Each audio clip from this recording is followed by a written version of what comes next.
Ziua duminicii mi-aduce aminte de atotputernicia ta, stăpâne, cu care ai zidit lumea și ai răscumpărat pe om. Ție, deci, iubitorule de oameni, Doamne, mă închin și îți mulțumesc foarte pentru darurile cele mari pe care le-ai făcut și le faci tuturor făpturilor tale.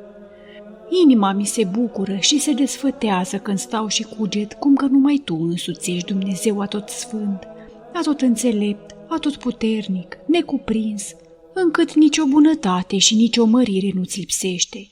Tu ești unul Dumnezeu în trei fețe, Tatăl și Fiul și Duhul Sfânt. Numai pe Tine te cunosc, Dumnezeu adevărat, și te mărturisesc și te slăvesc.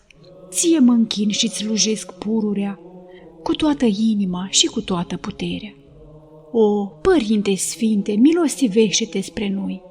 O, binecuvântat Fiul al lui Dumnezeu, mântuiește-ne de iad! O, Duhule Sfinte, dă-mi darul și acoperământul Tău! Mult milostive, stăpâne, rogu-te, șterge păcatele mele cele multe după mulțimea îndurărilor Tale. Mulțumesc-ți cu toată inima mea pentru bunătățile ce-mi trimiți în toate zilele, mai vârtos pentru răbdarea Ta cea mare, că nu m-ai pedepsit după mulțimea fără de legilor mele, ci aștepți întoarcerea mea ca un iertător atot bun și mult milosârd. Doamne Iisuse Hristoase, dă-mi darul Tău, ca să petrec bine și creștinește într-o această săptămână și să nu mai greșesc Ție nici cu cugetul, nici cu cuvântul și nici cu lucrul, într-o slava și cinstea învierii Tale celei de-a treia zi și a venirii Duhului Tău celui Sfânt asupra apostolilor.